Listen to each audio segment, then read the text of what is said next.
Welcome to the podcast. Nathan Newberry here, your host. I have a special guest, Beate Chelette, joining us on the podcast.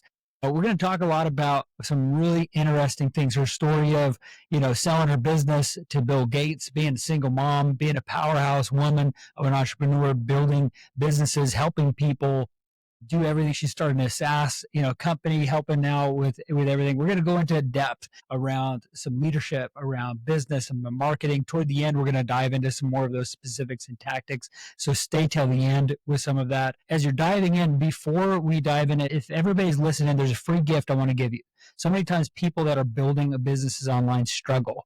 They don't know how to build something, or they just don't know where to start, or even knowing how to scale. I solved this in a free workshop down below in the description of where you're listening to this. Go check that out for everybody that's listening. We're going to teach you around AI and sales and marketing and how to get consistency and leads. Go check that out as a free gift from me to you. Beate, thank you for joining us on the podcast. As we're diving in, I have a question that I ask everybody, which is, what is high performance? What does that look like in all the years of doing business and how you coach so many people too? What is high performance? What does that look like and mean to you? I think high performance is an alignment of my mental state with what I'm trying to achieve, and then getting that accomplished in the most efficient way. And efficient isn't necessarily for me a time component, because some of the things, especially if you work in a spiritual or intuitive place, which a lot of our work, in your background has spirituality and beliefs in it. A lot of the stuff is waiting for the information to fully come in.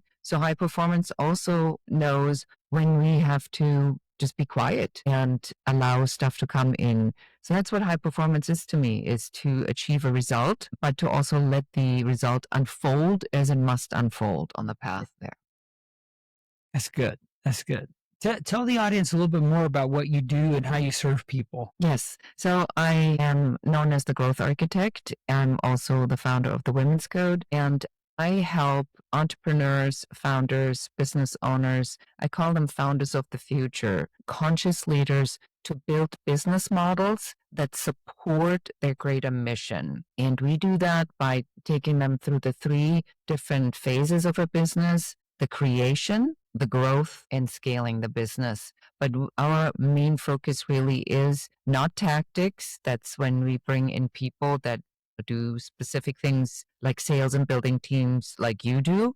But we first build what is the actual model that is aligned with my life, my belief system, my vision. So I'm not going to blow up my family, my relationship, my health. And then we are helping them to figure out what all the tactics are that they need to then achieve that goal. Amazing. No, I want to hear your story way back from the beginning of all of this. And most of the time, we're all cut from a different cloth. In so many ways, we're wired different. Was this like Girl Scouts? Was this a lemonade stand? Like, bring us to the beginning of like when you kind of sparked the understanding that you're wired a little bit different than most people. I think there's like 2 completely small things that probably would somebody who is, in tune with entrepreneurship would have said, there's something there. So when I was in school, and I want to say I must have been like 10 or 11 years old, and we for some reason didn't get allowance until much later because my mother didn't think that we needed allowance, World War II child. So that's a whole story in itself. And I had figured out how to make like little macrame owls on little safety pins, and I would sell them for like 1 German mark. And so I made some extra money by, having these like tiny little, owl macrame pins that then I sold in school. So that was my first giveaway that might be a profitable entrepreneurship in the future. And the other was that I became a poster reseller, and I realized that if I ordered posters for all of my friends, then sometimes the company made a mistake and gave me extra posters and I could sell them for a profit. Interesting. And then leading up to like now, like tell us that. I mean, that's fascinating with some of these little intricate things that you're realizing, hey, I can make profit. Yeah, tell us some more. Because somebody made a mistake, yeah. Well, I've been more on the creative side. I felt that I wanted to be a creative, and I became a photographer. And very quickly I realized, though, Nathan, that I was maybe not as good as a creative as I had hoped I would be. but that I was naturally better at the business side of it. And so I became a photo editor for Elle magazine in Germany. And at 23, I'm running the photo department at Elle magazine, working with the greatest photographers in the world. Like a Helmut Newton, who I think people still know. Most everybody else probably won't say much to people, Peter Lindbergh, like really, really amazing, really big photographers back when photography was a thing. And I built all the systems on how we would be running it, because every job I've ever been in was a startup. Yeah. So the first magazine was a startup. Elle magazine, when I was in it, was a startup in Germany. The license just had been issued. But I was a better business person than I was a creative. And then stuff happened in my life. My father was fired from a high profile CEO job for a dairy company. And I realized that I probably was a bit of a jerk, that when you are very young and you have a lot of power and people do a lot of things for you because you hold this position, that wasn't about you. That was about the position you held. And I wanted to be liked and appreciated and respected for who I was. So I quit and I decided to do something courageous. And I said, well, what did I always want to do that I never had the courage to do? And then I immigrated to the United States. And that was the beginning of it. And then I came here and I figured out how to be a photographer representative and an artist representative and a producer. I was over, my career. I produced for amazing clients, Mercedes-Benz, Wrangler, Levi Strauss. People found me just by my first name in Los Angeles. So somebody would say, call Beate in Los Angeles, and somehow my phone rang and it's Levi Strauss, Germany, giving me a huge job. And then I worked with them for 5 years. But the other side of this was that just about everything else was a disaster. And I got married. I married a pathological liar and alcoholic. So I found myself with a 1-year-old already in a divorce, fighting for survival. There was this massive earthquake where my production business was in shambles, because who would go to Los Angeles after an earthquake? Absolutely nobody wanted to be here. And, the earth was shaken forever. And then I rebuilt everything painstakingly. And then I was in a lawsuit with my key vendor who came up with my employee with an idea on how to run a business, which was my business without me. And then invoices were paid to them. I mean, it was horrible. So I'm now involved in this massive lawsuit. And then I'm thinking I'm surviving because I have this big production season. September 11th comes, and in 24 hours I was done. I mean, it was over. There it was. So these big things just kept happening in my life. And what it though did, it enabled me to, once the lawsuit was settled and it ended up paying for my debt, but I didn't make any money on it, is that I built up the stock photography syndication, and I was running up, as I said, a spiral staircase in high heels as fast as I could. And it was a tough call. And I'm now deep in debt, $135,000 in debt. I'm a single mom. It's over. I'm borrowing money to pay interest on borrowed money. It's called the death spiral in finance. And then my dad dies within only 6 weeks. And I had this moment, and you probably relate to this, these like moments when we have a complete breakdown. I was on my knees. I'm at the funeral and I yelled at God, Nathan. And I said, if you have a plan, this would be an excellent time to fill me in. I couldn't understand why all of this was happening to me. And then a month later, as I got back, I get a call from the Small Business Administration in the United States that's dedicated to helping small business owners finance and run their businesses. I had written a business plan and I was now getting financing. And so they restructured my debt. It freed up my line of credit. Within 3 months, we were at break even.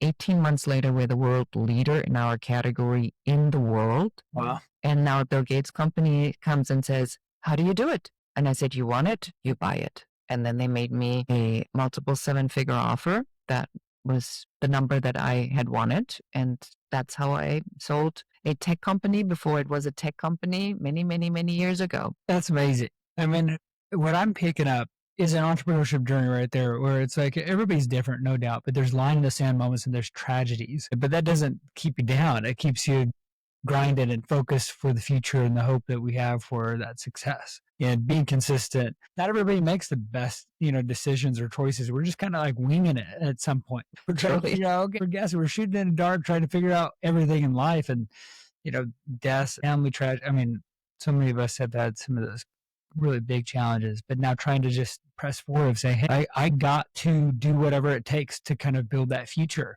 that you have. Yeah, and I think so many times founders do that. They kind of see the future that most people don't, and they just keep on driving for that. And the challenges, finances, I mean, that puts people out. Some people don't survive from those sort of things too.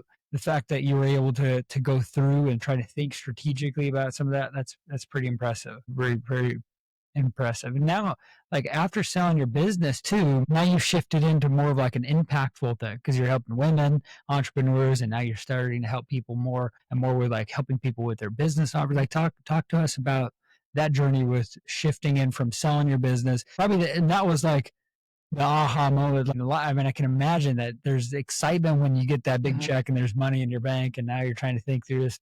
Now you're like, what do I do now?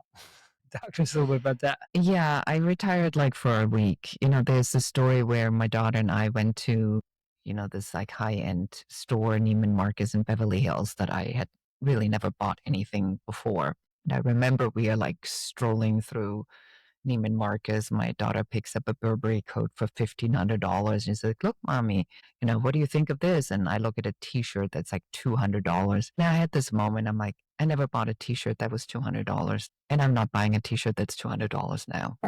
It just wasn't why I did it.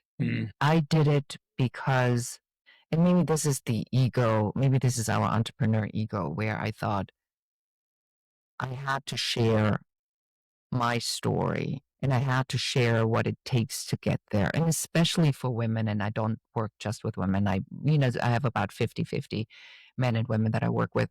But I always felt that there was not a lot of real information, that a lot of the information was this hypey, bro, marketing, gimmicky, persuasion stuff. And nobody talks about the messy middle. And now more with podcasting. Back then, nobody talked about it. Like you heard the story, here's me, I was living in my car and then a whole bunch of stuff happened. Look at me now. And now I'm driving, this fancy BMW or Mercedes or whatever. So I wanted to tell people what it's really like and what it requires from you to do. And as I was going through this, I was first, working with photographers, but the whole photography business imploded. Then I was working with creatives only to find out there's more broke people with a broke mindset that are very difficult to help because they just don't want to shift out of it because they do the art and the creative to not have to do the business. And then I shifted to entrepreneurship, and now I ended up with conscious entrepreneurship for many reasons, because as I am going yet through another catastrophe, and probably one of the largest catastrophes I've ever faced in my life, because we lost on January 7th our entire belongings in the Palisades fire here in Los Angeles while we were on our honeymoon. So we literally, we've been together for 11 years and we finally said, let's get married. And that's the day we pick. And 4 days later, from the highest high of this great spiritual journey, and we're in white flowy dresses and everybody's dancing and singing and playing the drums. And then in the Maslow's hierarchy of needs, we have this full on crash to the bottom floor. Where do I live? What do I wear? Am I safe? What do I eat? Right. And I find myself sort of after this journey of figuring out, how do I show up with everything in shambles, and my office burned as well, because my office was also in the Pacific Palisades and my podcast studio.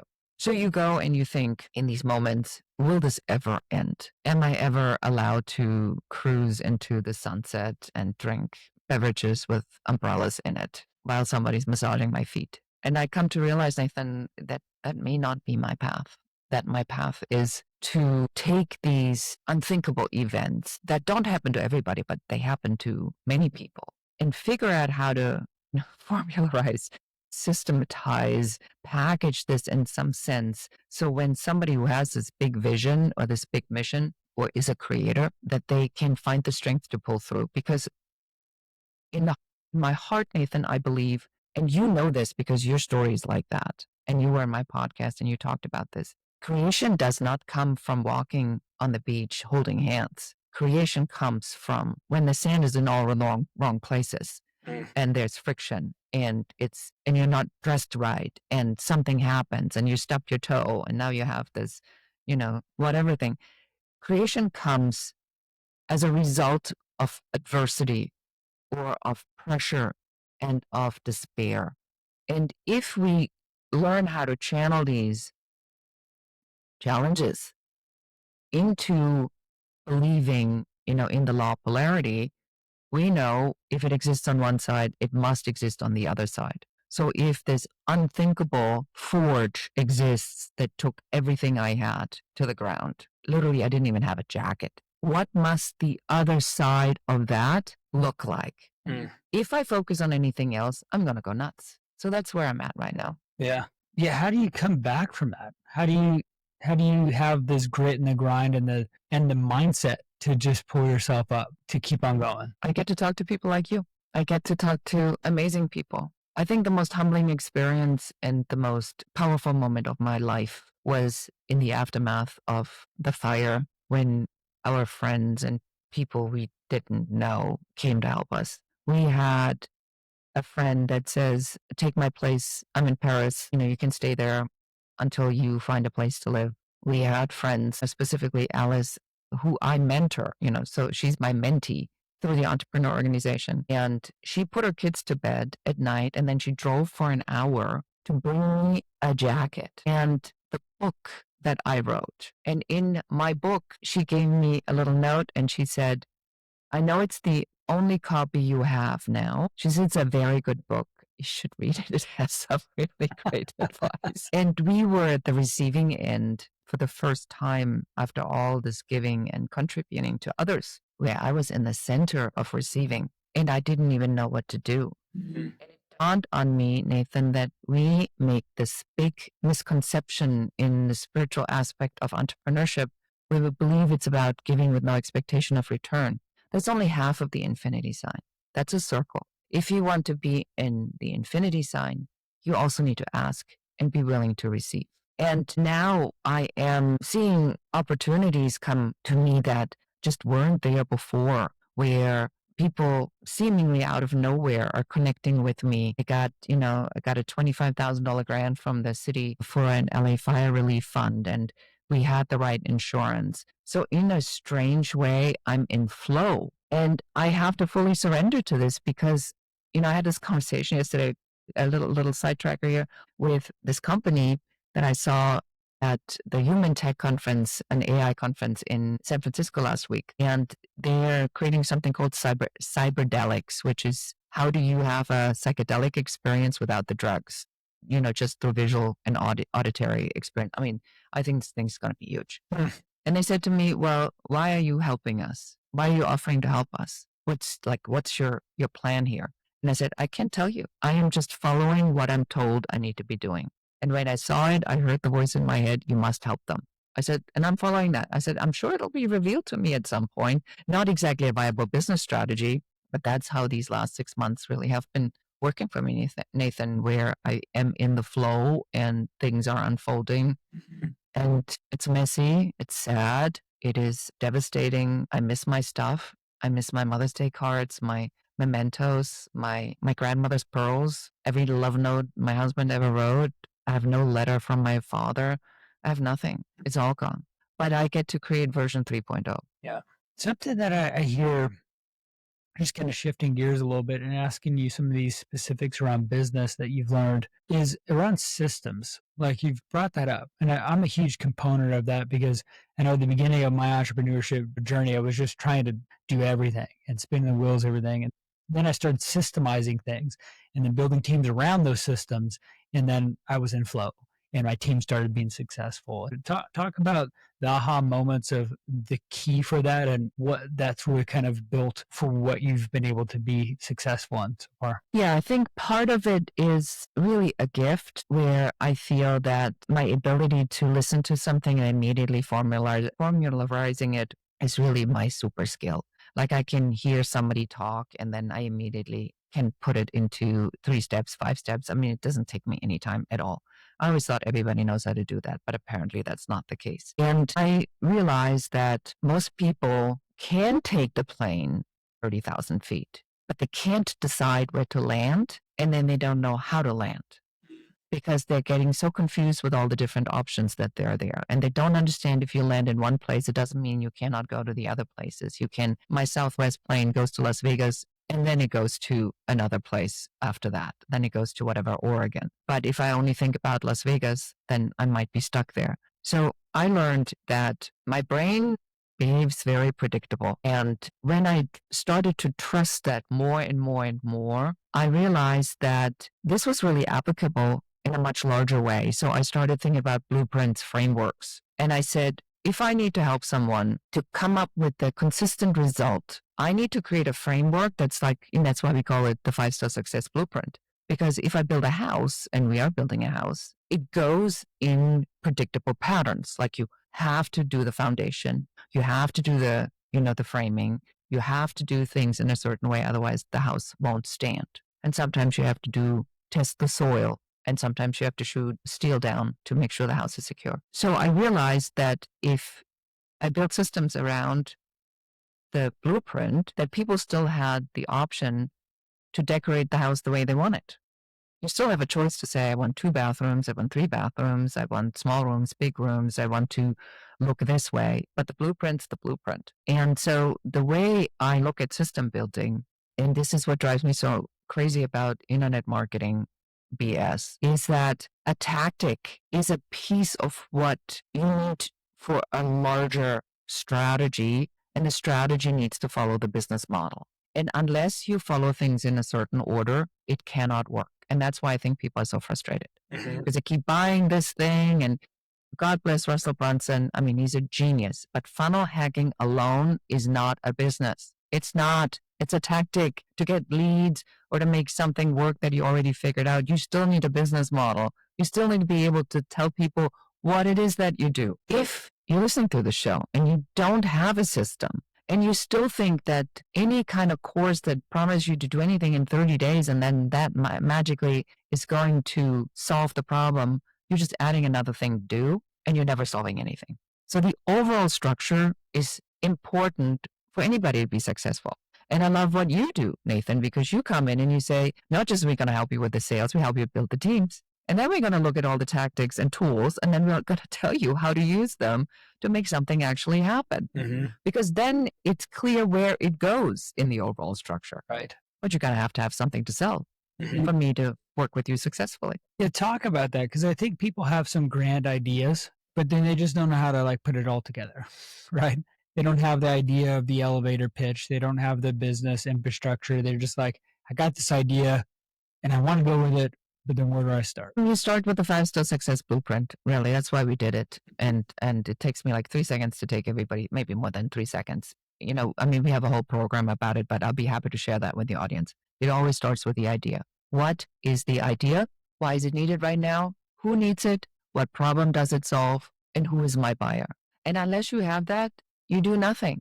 You cannot go to the second step. Once you have that figured out, then you go to the offer, because then you need to figure out, what am I going to have to offer that person to solve that problem in this market? Once you have the offer, you can go and build systems. Only then do you know, what do I need to take this offer to solve the problem for this person that then generates the revenue. And only then are you allowed to hire, because we automate before we hire, which I'm 100% sure you do the same thing. Unless you have the automation in place, nobody gets hired. Then we hire the people that operate the systems, that manage the offer, that solves the problem for the person we're serving. And then we need to look at ourselves, the leader, and then we need to figure out, who do I need to become to lead this team, to manage my system, to bring that offer to solve my client's problems. That's it. That's the order. I think people overcomplicate it, don't they? That took us, 2 minutes? Yeah. The easy thing is to overcomplicate. It's like, it's just too overwhelming, or I got to do this, that, and the other, or they're not willing to grow, right? Or they just stay in the focus of micromanaging it and doing all the fulfillment, and then they bought themselves a job instead of actually being a business owner to be that leader that they need to be. What are some of the shortcomings that you see so many people fall into, some of those traps, either as you're starting or even trying to scale? I think people Google too much Hmm. and they don't know the questions to ask. And if I am someone who's struggling with sales and I say, how to increase my sales? The best Facebook, ad, Google ad people are going to show up first because that's what they know how to do. They figured out how to get that. How do I know that the people that I get to are the people that are actually helping me? And how do I know that this is really my problem? The problem of sales can only be solved if it is clear what your value proposition is, what you're solving, and who you're solving it for. Unless you have that, you can't make sales because you don't know what you're selling and to whom. And then it's just throwing stuff around. It's the lack of clarity and it's almost a fear of making a commitment to what's my hero, my coming out hero, because the get rich in the niche is so often misunderstood. In my world in growth architecture, the niche or the niche is the system. Growth architecture is the niche. But under that, we design business models, and under that is the creator, the growth, and the scaling phase. So now somebody would, if I do it the other way around, people are like, oh my God, I don't even know what you do. But if I say I architect growth in one of the three phases of your business, because I can identify in the overall framework, the overall blueprint, what you're missing to make it from one to the other, now I'm specialized. But am I specialized? I'm only specialized because I sat down, created the transformation journey at large, and then figured out what my pieces are and decided which of my pieces is my hero that I go out with. And then as they go through the transformation journey, they're going to want more. Well, then I'm going to give them more. It's so fascinating with that because I think people think of the big vision, but they don't think about the transformation ahead of time, and I think that's needed for sure. I want to get your take on AI involved with all of this too.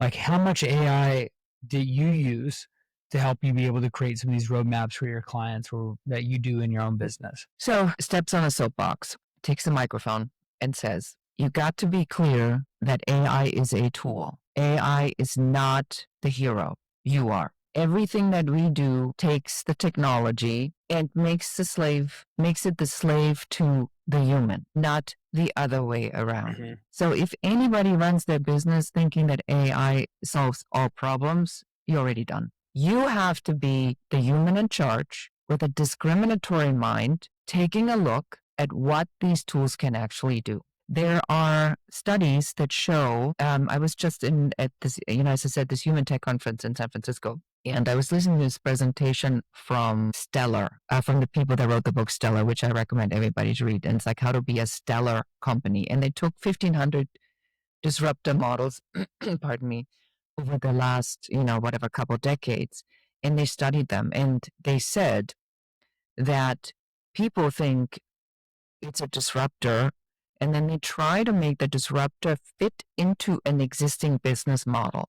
But if the disruption is significant enough, it is a rupture of an existing system. That leads to a complete transformation. So if a company like IBM is now trying to implement AI into their existing systems, they will not fare as well as a company that's building something new based on existing technology, because their thought process is more unlimited. Because IBM's like, how do we fit this in this? And what can we do with what we already have?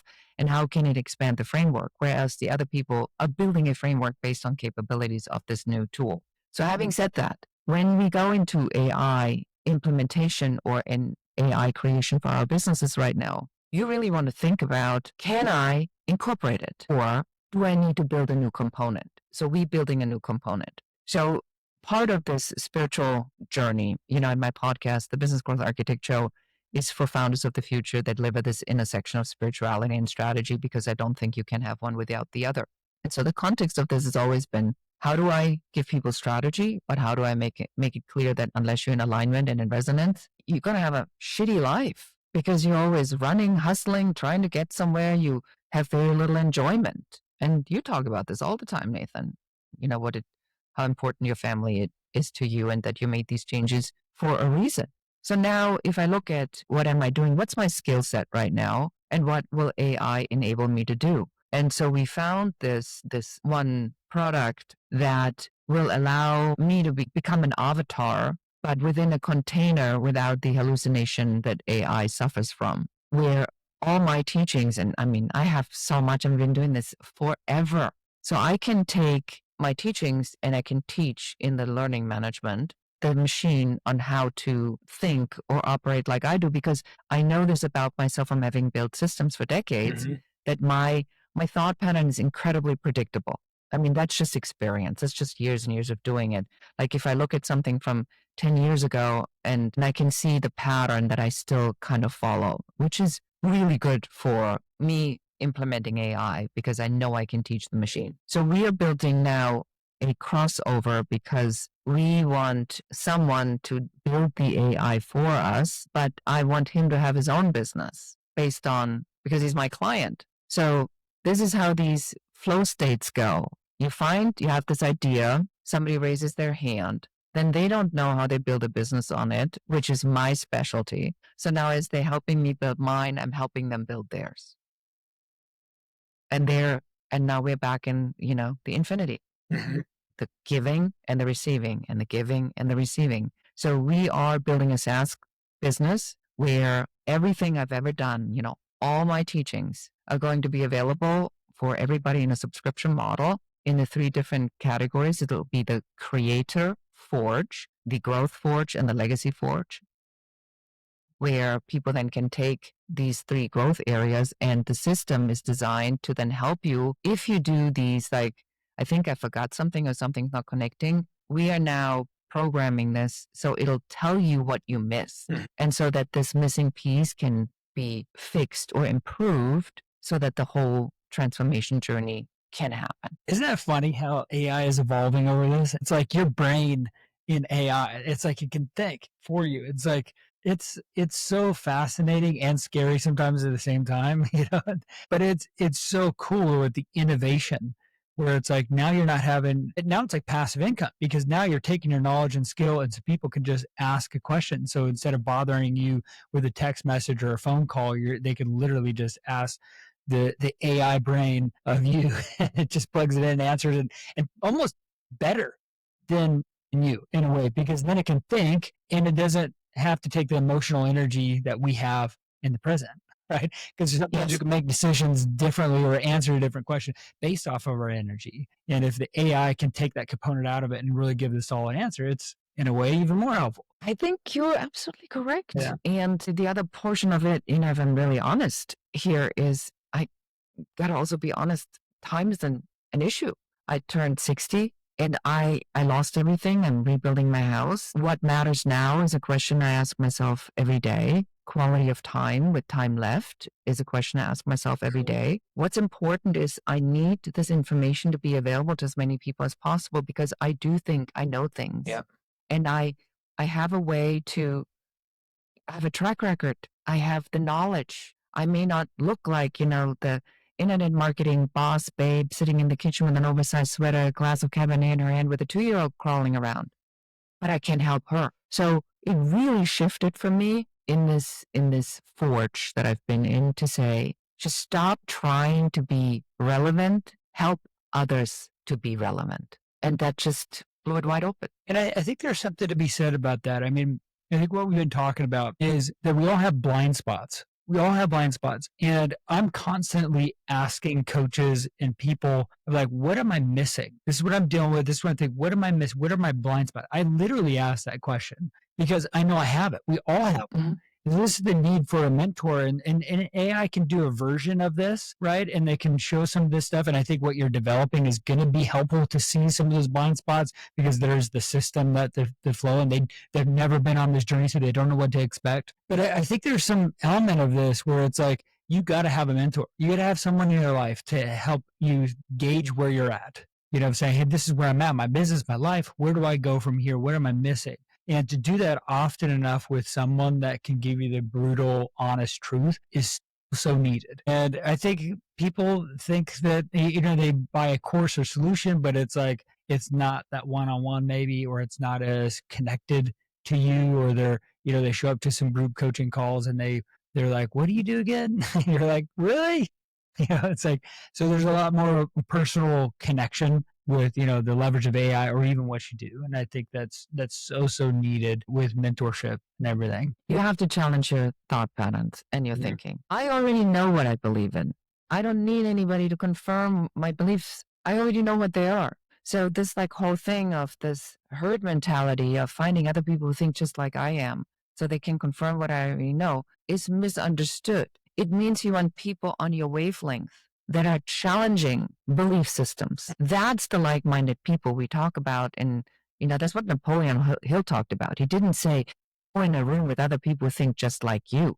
He says, go in a room with like-minded people. But like-minded means you and I, we challenge our own thinking because we know better than to believe everything we think. Because we know out of experience that the stuff we believed in turned out not to be the thing, or it was something else that we had missed. So to your point, yes, mentorship. Go to conferences that are outside of your thought pattern, or something that you'd never think you'd do. When I went to this AI conference of human tech, where AI is being used, now there's soul tech, spirit tech, fintech, health tech, and it's all AI components, because I wanted to learn what other people are doing. And what I found is that there is a whole new set of founders of the future that are emerging. I mean, it blew my mind. And still, they don't know, what is it that I'm doing? Who am I doing it for? What is the problem that I'm solving? And what product do I need to go to market with? Right. Here they are. There's my opportunity, but in a whole new era. That's how you keep yourself engaged. Masterminds, mentorship, events, listen to other people talk. Even whatever these apps with the short recaps of book, one different thought, one different idea can change everything. Yeah. Yeah. How can people connect and follow you more? Yes, you can follow me by looking for Beate Chelette or The Growth Architect. We are all over social media, and we have a revenue barrier roadmap, which I make available as a free gift. So I'll give you the link so we can put it in the show notes. Put it down below. And it really is designed to do exactly that. It's like, where are you disconnected, and what do you need to do to really get on the right track? If you want to take a quiz, we have a quiz that's called What's Your Talent Worth? You find it at whatsyourtalentworth.com. I created, true to my German strategic nature, a mathematical formula that calculates on what your earning potential is. That's awesome. Yeah, I'll put those links down below. I appreciate you sharing that and being on the podcast. Hopefully, so many people that's listening are enjoying this podcast interview, and they can like and subscribe and follow for more. And again, those descriptions and workshops and things are all down below. Go connect with those. And we appreciate you being on the podcast, and we'll see you on the next episode.